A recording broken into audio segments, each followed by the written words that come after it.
Hi, I'm Susie Garden, and this is the Ageless and Awesome podcast. I'm an age-defying naturopath and clinical nutritionist, and I'm here to bust myths around women's health and aging so that you can be ageless and awesome in your 40s, 50s, and beyond. The Ageless and Awesome podcast is dedicated to helping women through perimenopause and menopause with great health, a positive mindset, and outrageous confidence. Hit subscribe or follow now, and let's get started. Hello, gorgeous one, and welcome to this week's episode of the Ageless and Awesome podcast. I'm excited to have Alison Patchett back on the pod with part two, I guess, talking all things vaginal health. Alison is the Vag hormone naturopath. She's dedicated to empowering her clients not only managing symptoms, but to identify and address the underlying cause of those symptoms, providing expert integrative support for women online or in person. She's based in Bundoora in Victoria. Alison addresses everything from hormone imbalances to intimate healthcare. Her approach is tailored to her clients' needs. She combines advanced testing, natural therapies, and lifestyle adjustments so you can reclaim your health and get back your sparkle. Alison, welcome back to the podcast. Thank you for having me. My absolute pleasure. Last podcast we did, which was a couple of weeks ago, it was so popular, and I just thought, we talked about having you back last time, but I think it's just so good to talk about the vagina and its health and reclaim that word as well. Yes, absolutely. Because we just don't hear enough people talking about it. So I'm going to start by asking you, Alison, how you got to this place where you have this special interest in vaginal health and the kind of training that you've done. Sure. Yeah. So I guess I kind of have meandered my way through to vaginal health and via a number of different areas. So starting, I guess, looking at thyroid health, moving into more broadly hormone health. And I think as I've personally moved into perimenopause, a lot of my clients start to move into perimenopause, and sort of seeing those hormonal shifts, that kind of has led me down this path of looking at vaginal health as well, because the interplay there is so important to understand. And last year I did a 6-month course called Vaginosis, which was just an amazing in-depth look at what's going on in the vagina, different presentations, the vaginal microbiome. And I guess that really kind of opened my eyes to the possibilities and really um,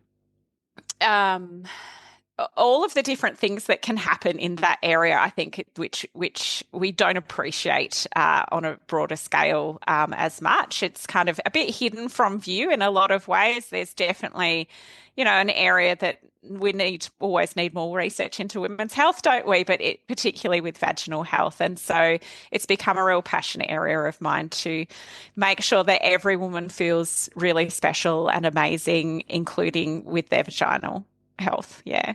That is awesome, Alison. It's such a needed service as well, because it is a highly specialized area. And Vaginosis I'm very familiar with. I definitely want to do that course at some stage, but it's definitely something that I think needs more attention.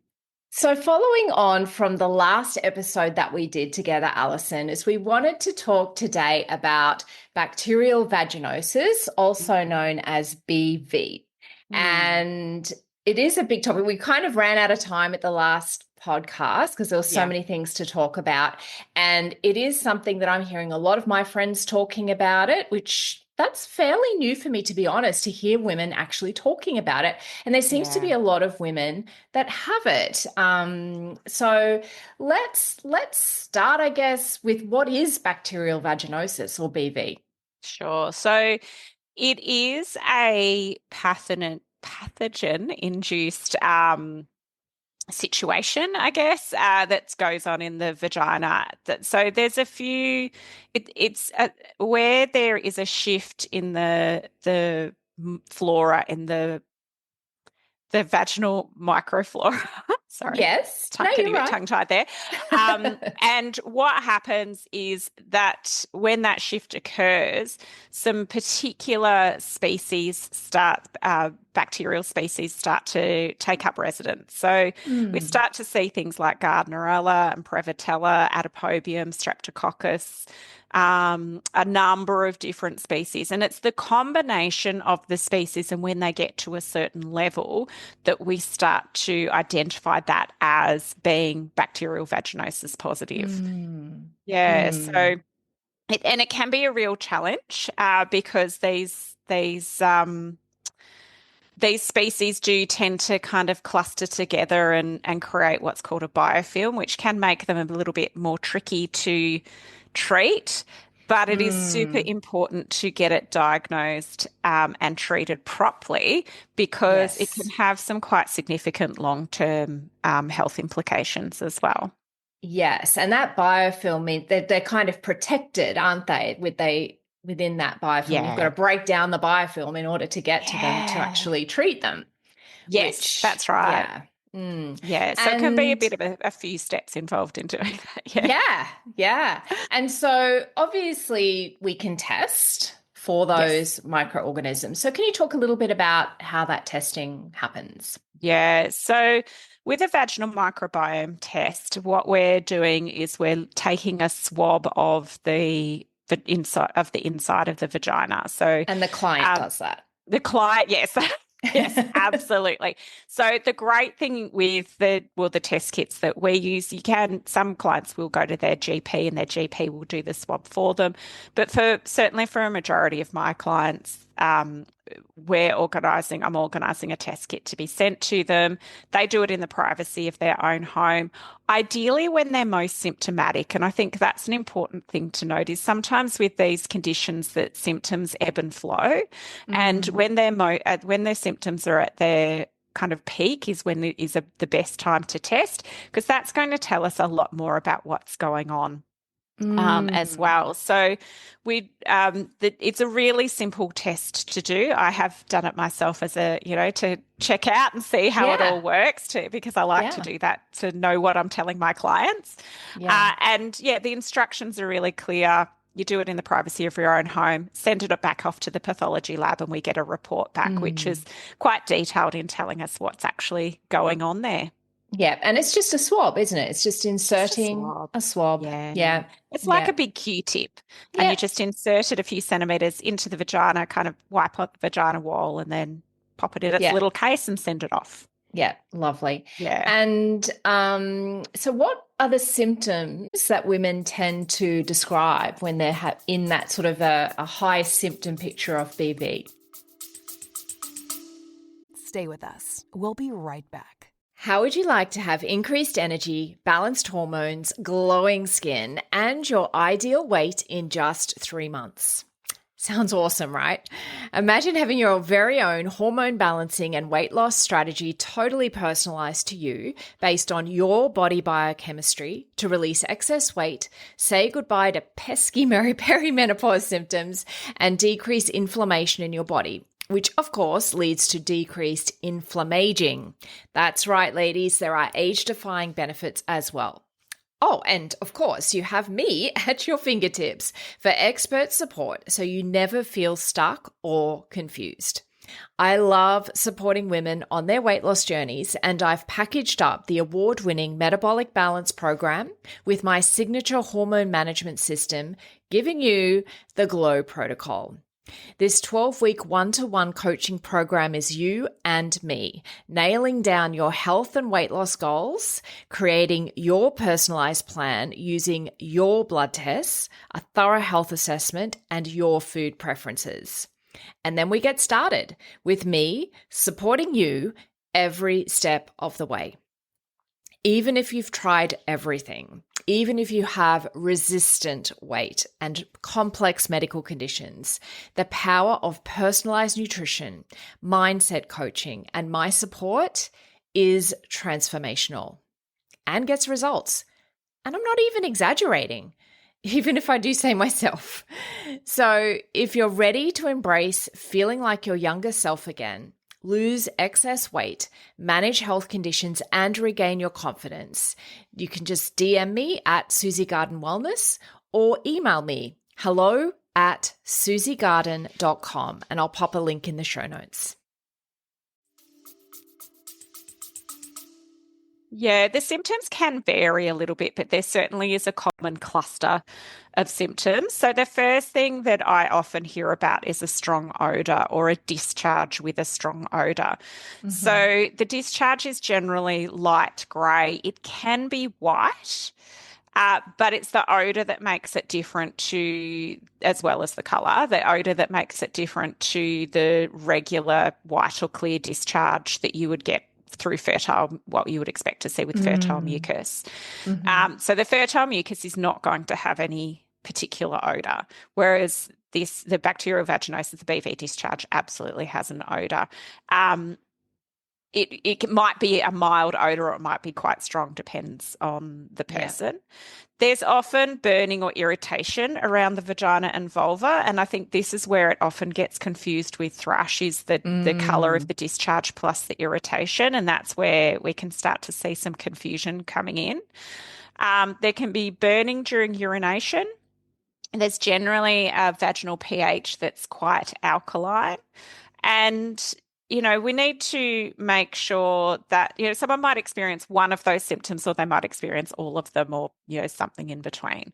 So it's really about, taking notice of what's going on down there and noticing any changes that are occurring and then getting tested so that we know exactly what's going on.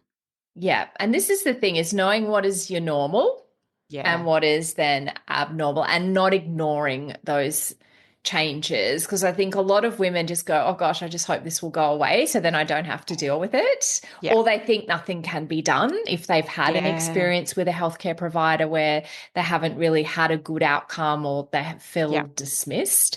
Yeah. I feel like that can be part of the problem as well. Yeah.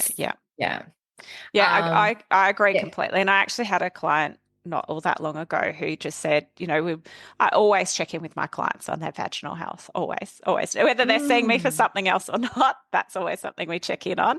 And they said, they were just getting a bit of irritation, wasn't really much. If it was going to get worse, they were just going to get an over-the-counter thrush treatment. And the more we talked about it, I said, we got to the point where we said, I think we just need to test and see what's going on. And I'm so glad we did, because there was no candida present, absolutely none. It definitely was not thrush, but what we are starting to see is a shift in the vaginal pH, the irritation, and we're starting to see one or two of these species that can lead to BV coming up. So it's great. We can nip that in the bud with some really early intervention. Yeah. And there's a few things I want to dive into there. So firstly is thrush being candida. Can you just explain what thrush is, how it happens, and that difference? I think you probably have covered it there a little bit, just a little more clear. Yeah. So it's about the pathogen that's present. So the microorganism that causes disease. Yeah. Yes, that's exactly right. Sorry. Yes. So there are different microorganisms that are found naturally on the skin, and there are others that are introduced. So everyone has a level of candida on their skin, but when we are healthy and our immune system's working properly in the vagina, when our pH is in its optimal level, we've got good levels of lactobacilli, which are the really healthy, keeps our vagina healthy, then, everything's kept under control. When one of those things starts to break down, then that's when, whether it's bacteria or candida, which causes thrush, is actually a fungus. When either of those two things start to get overgrown, that's when we start to get symptoms occurring. So the difference is what is allowed to grow. And that really depends on the immune system, on overall health, on dietary factors, on, lifestyle factors. There's a whole range of things that come into play there. And the challenge is, because there is that similar symptom or that symptom crossover, that we can't just assume what's going on. So, so with thrush, you will get the burning and irritation. You can get the discharge is often more cottage cheese like, so it is slightly different type of discharge. With the Can smell a thrush. little bit with the thrush, Yeah. whereas with the BV, you've got a more distinct smell. You've still got the burning and irritation, but the discharge is slightly different. But if there's no discharge in either case, you really don't know what's going on. Yeah, yeah. And the other thing I wanted to ask about, we talked about, going to pharmacy and getting an over-the-counter treatment. How many people women, do you think go in and ask for that from the pharmacy and then they just get given that without too much further investigation? I can't imagine there are too many pharmacists or pharmacy assistants that are going Yeah, into detail to no. see if it's not thrush, if they just Yeah, assume that it's going to be thrush. Do you feel like that's probably happening? And do you find that many of your clients have already been through that thrush yeah, treatment when it's yeah. actually not thrush? Yeah. I've definitely had clients who have said to me, the thrush just keeps coming back. And I'm like, Yeah. does it? Or was it not thrush in the first place? And yeah, I mean, I think some pharmacists are amazing and they will kind of Yeah. go into a little bit more detail. I think the challenge is in a pharmacy environment where there's potentially other people Yes. around, it's not necessarily an environment where people want to disclose too much. Yeah. So I mean that all adds into the compounding kind of effect of I'll just grab this because Mm, it's going to be quick and easy and be on my way, rather yeah. than actually getting into the detailed nitty-gritties of getting a thorough diagnosis. Yeah. Okay.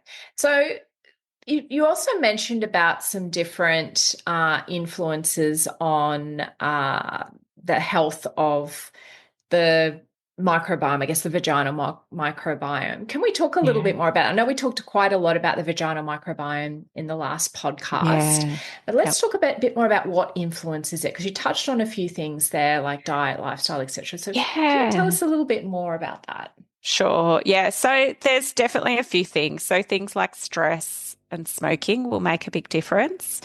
High Smoking. smoking, yes. I know. Who would have thought? I Uh, know. antibiotics as well, funnily Yeah. enough. All of those things may play a role in shifting the microbiome in a negative way because of Mm, inflammation and oxidation and all those sorts of things. Hygiene practices is something that hmm I think goes. Uh, I think people kind of think about hygiene practices as washing hands after you go to the toilet, but actually the way you wipe, making sure you're wiping mm, front to back, mm. so away from because those, the anus and the vagina opening and the urethra are very So closely close. situated. Yeah. That wiping process is really important.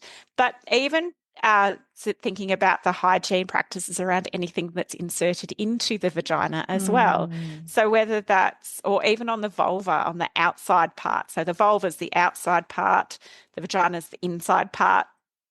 So even things that are kind of rubbing on the vulva as well. So whether that's menstrual products or masturbation products or sexual partners or your own hands, making mm. sure that they're how many of those and how often and uh, for other people, their microbiomes will all influence what's going on in the vagina as well. Mm. And dietary factors, so things like high sugar diets, processed foods, low nutrient status, particularly things, and this is what I found really interesting, is low iron and Mm. low vitamins A, C, and E in particular will negatively influence the vaginal microbiome. And it's all to do with that immune function and the tissue integrity. So the integrity, Mm. how healthy the actual vaginal tissue is as well. And then, of Yeah. course, there's hormones. Who can forget our beautiful Yes. hormones and their I know. influence as well? Yes, oh my gosh. And you think about our poor old peri ladies, a lot of them are iron deficient as well because of the Yes. impact of the hormone fluctuations on periods and the heaviness of Yeah. flow. So you can see that, there's possibly a higher need for education around BV in people that are in that sort of 35 plus age group. For assuming that, sure. we're going to have some women in their late 30s that are in perimenopause. Yeah. So since we're there, let's talk about how perimenopause influences BV. We've touched on a couple of things, but Yeah. yeah, let's talk a little bit more about that. Do we know from any research whether there's a higher prevalence of BV in women in perimenopause? From the research that I've found to date, not statistically significant. I think Are they what we actually do, looking for it? yeah, That's another that's thing. what I was going to. That's what I was going to say, is that I think where there is a difference and where people are starting to talk about it is like a number of things in women's health. People are more aware of it. I Yeah. think there's a growing awareness. And so where people just put up with symptoms before, there's this slow evolution of people actually getting tested and getting a diagnosis and no longer. The thing I really love about perimenopausal women is they don't put up with stuff. Yeah. Like that's kind of is In this it's generation, in I this think. generation. Yes. Yes, yes. Yes. I think there's a real evolution in this generation of perimenopausal women going, I'm done. Yeah. Nah. Nope. I'm just Not not going to put up today. with this anymore. So I was going to swear then, but I pulled myself back. Um, that and I think it you do get to a stage in your life, and I'm seeing it more and more in my patients where they kind of Yeah. go like, oh, I've done this. I've done this for Yeah. so long, I just cannot continue.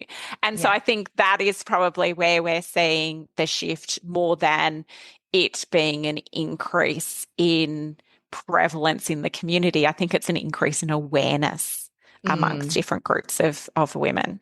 Yeah. Yeah. Which is But really good. oh, it's amazing. I love it. I love it. I think it's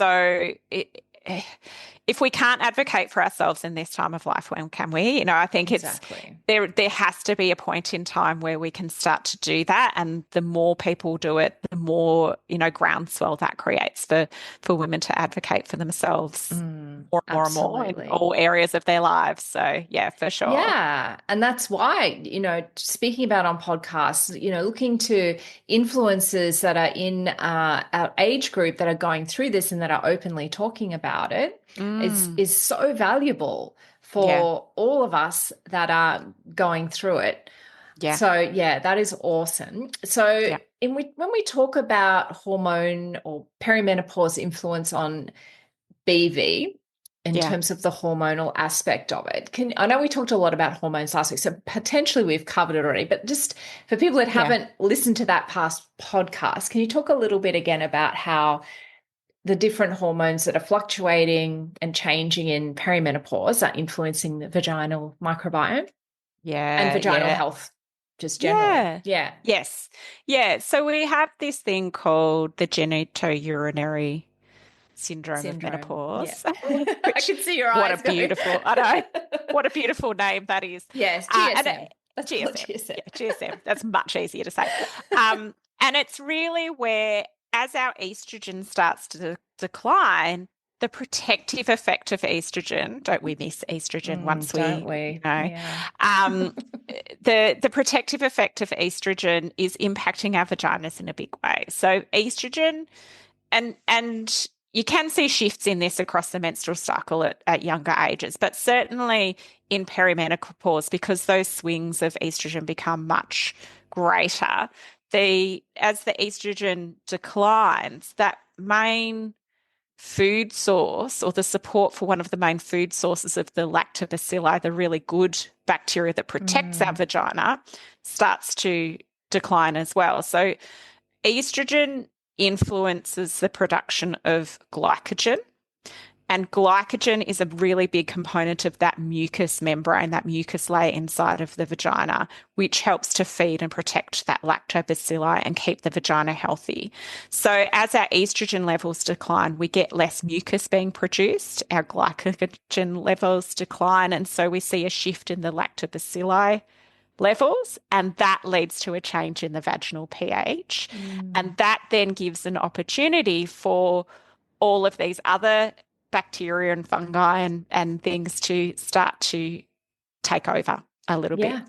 Yeah, so you've Yeah. got the hormonal changes, and if at the same time your stress levels are unchecked and you're having, all of the takeaway food and the Uber Eats and or not eating well because you're really busy, it's kind of becoming a bit of a perfect storm to Yeah, have absolutely. conditions popping up in the vaginal area, such as BV. Yeah. Is Yeah. kind of interesting. Yeah. Yeah. So let's talk a little bit about BV and STIs, or sexually transmitted Mm. infections. Let's dive into Yeah. that a little bit. Yeah. So one of the challenges is that as that pH shifts and that that protective lactobacilli kind of starts to the levels of that start to decline, uh, we start to get an increase in opportunistic bacteria, like we've talked about. But it also leaves the vagina more vulnerable to STIs, herpes, Mm, HPV, all of those sorts of things. yeah.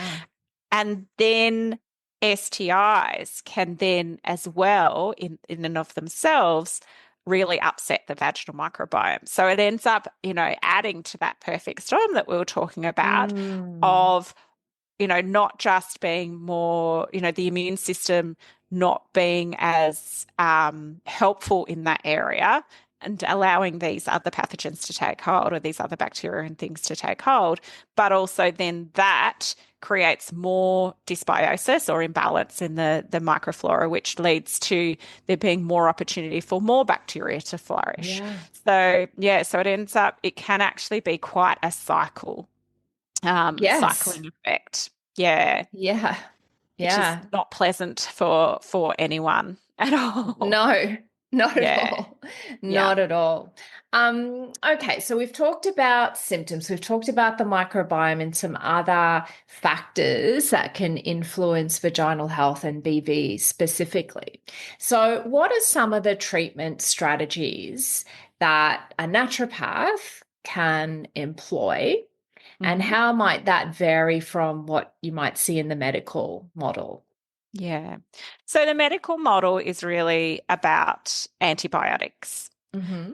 And there are some good reasons why you would use antibiotics and some situations where you would absolutely be looking at that as your first line of treatment, and can, in some instances, be very effective. In bacterial vaginosis, they may or may not be effective. It really depends on the person. And certainly to improve how effective they are, there are some other things that I would be doing alongside of that for my patients.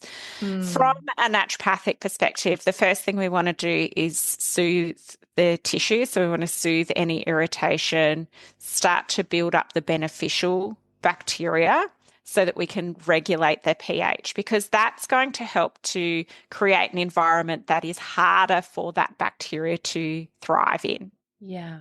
That's the Yeah. first thing that I always do. I kind of do a bit of a three-step process. So the Yeah. first thing I want to do is soothe everything, calm the farm, as I like to Yes. I like to say say. that too. Yeah. And then we go in with some antimicrobials. And I often will use pessaries or creams, Mm. like vaginal Mm. creams that can be applied. Sometimes I'll use that in combination with oral treatments. Sometimes I don't. It really depends on the severity and the symptoms. Hmm.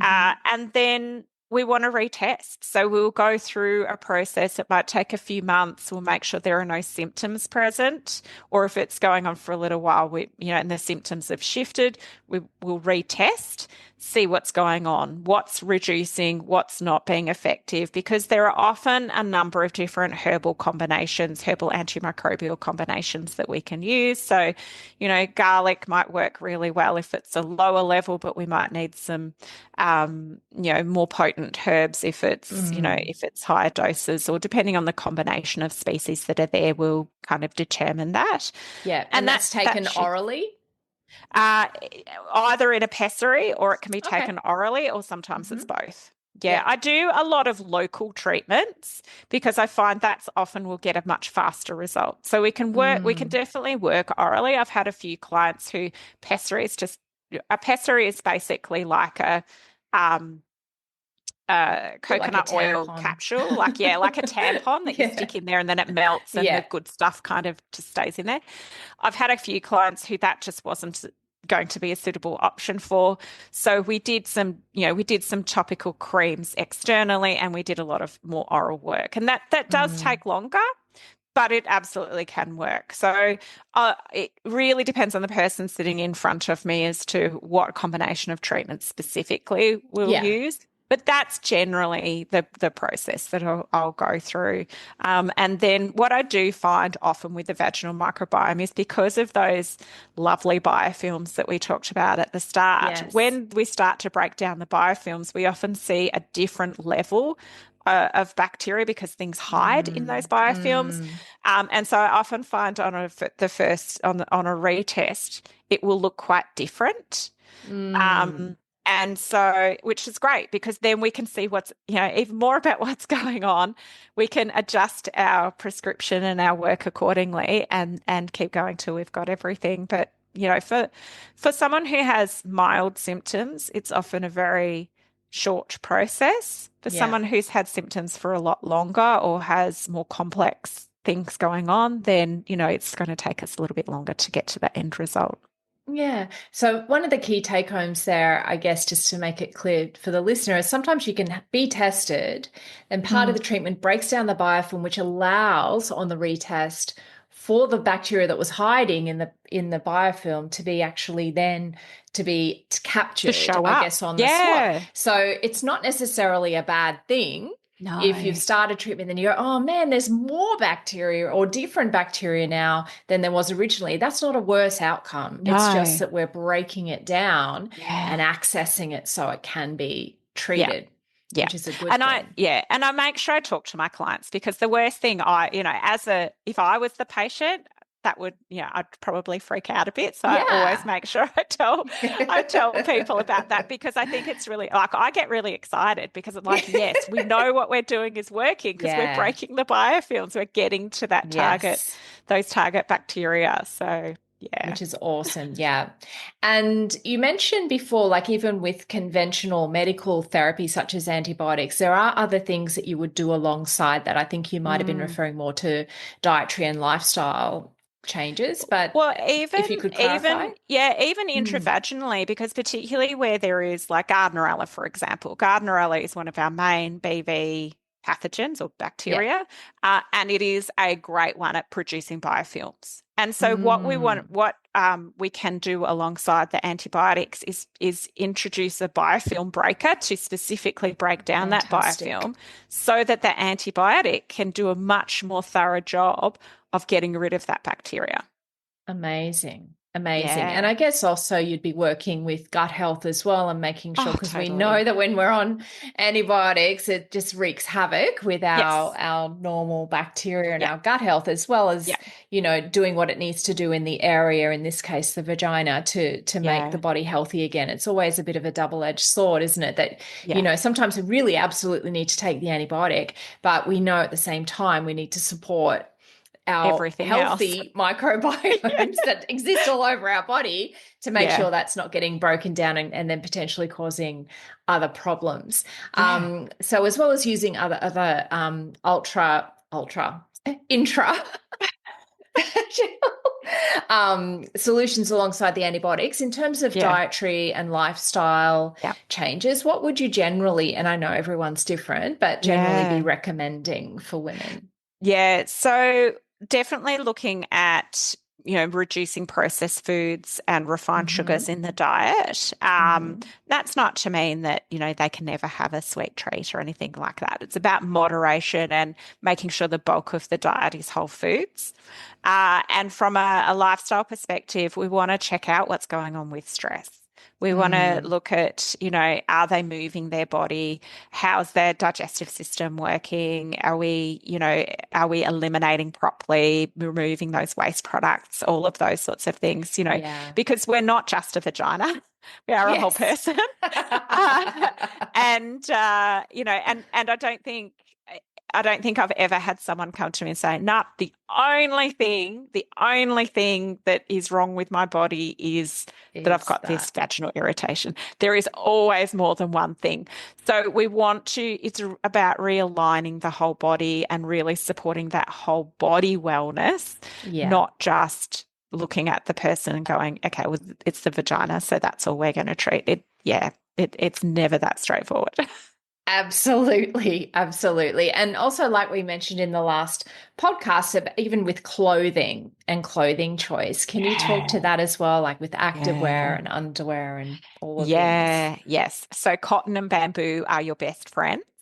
And Mm, so certainly looking at making sure that, wearing cotton and bamboo underwear with BV, particularly if it's been going on for a really long time, and with the recurrent thrush, particularly if it's been going on for a really long time, actually buying new underwear every 12 months, line drying that underwear, allowing the vagina to have some breathing space. So not wearing tight mm, clothing all the time, avoiding synthetic clothing.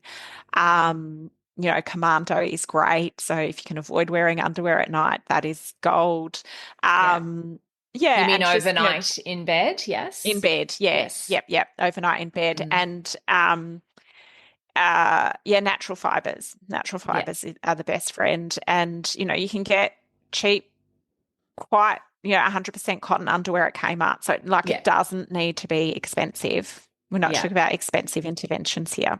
So yeah. Exactly. And if we can just talk briefly about, and I don't know if there's any research done on this. I've heard a little bit, I think on the internet, I'm not sure where I've heard it, that potentially the rise of the thong underwear potentially could be a bit of a culprit in that it's kind of almost a direct route from the anus down to the vagina. And now I don't know if there's any truth to this or not. It's just something that I've heard. Have you seen anything? You'd be more across the literature on this, even if there is I any. I don't even know if Yeah, there look, I is, haven't, but I you haven't haven't heard looked anything like that? specifically, Mm.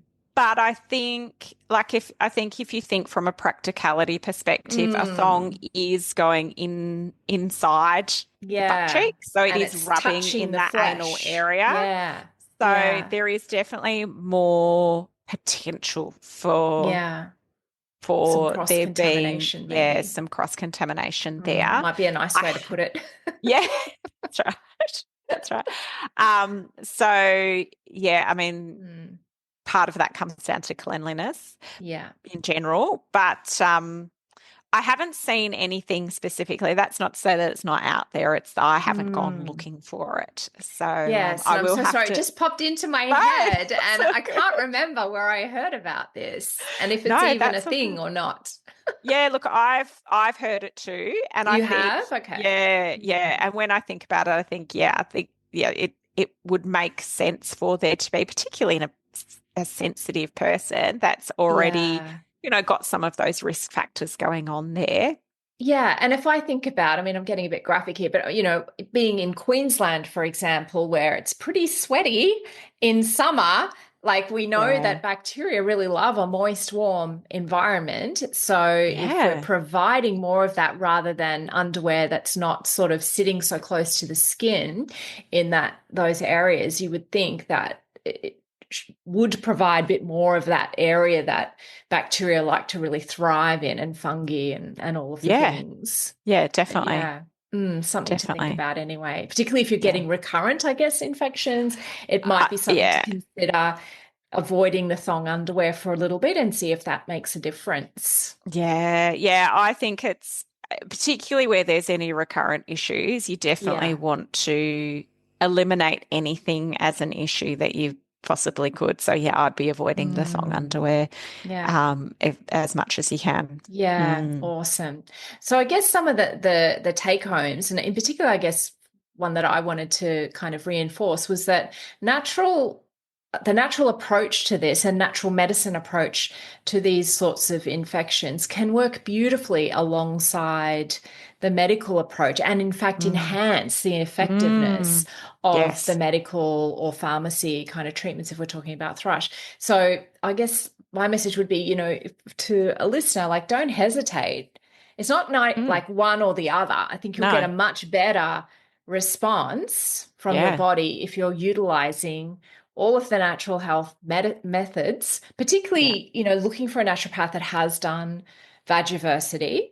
Or, Alison does work online as well as in person, so she is available. But getting sort of at the two-pronged approach is going to definitely get you a better result. And particularly if you are having recurrences, Definitely. I'm sure, nobody really wants to have this going on for longer periods of time than absolutely necessary. So having two practitioners, both your natural health practitioner and your medical practitioner, working to get you well again, I think is a great thing. Oh, absolutely. Yeah, absolutely. 100% agree with that. Yeah. Awesome. Well, Alison, it's just been such a pleasure again having you on the podcast. We've covered a lot today. If you could just outline for the listeners how they can find you and follow you and learn more about what you do, that would be awesome. Fantastic. Yes, more than happy to do that. So I am at the Vag Hormone Naturopath on Instagram and Facebook, and there's dots in between that, and the vaghormonenaturopath.com.au on the internet. So so you can find me at any of those places. And my email is hello@thevaghormonenaturopath.com.au. Awesome. Well, that was such a great episode, Alison. I really enjoyed discussing this topic. As I said before, I don't think this part of a woman's health is discussed enough. So I'm so happy to get someone like yourself that has had all of this additional training to actually shine a light and provide some really good clarity on the differences between BV and thrush and some of the things that can be done to really help women with this. So thank you so much for your time. I really appreciate it. Oh, thank you so much for having me. Thanks so much for joining me today on the Ageless and Awesome podcast. If you liked today's episode, I would love it if you could write me a 5-star review. It makes me so happy. Also, make sure you click the little plus button if you're on Apple Podcasts or the follow button if you're on Spotify so that you can get each new episode delivered to you every week. If you like free stuff, then head to the show notes and click the link to receive my free Radiant Reset Hormone Detox Guide for perimenopausal women. Now, this will only be available until the end of January 2025, so be quick. If you'd like to continue the discussion we've had today, head over to Instagram and DM me or follow me at the Perimenopause Path. There's a little dot between each word, just to make it a little bit more complicated, but I would love to connect with you over there.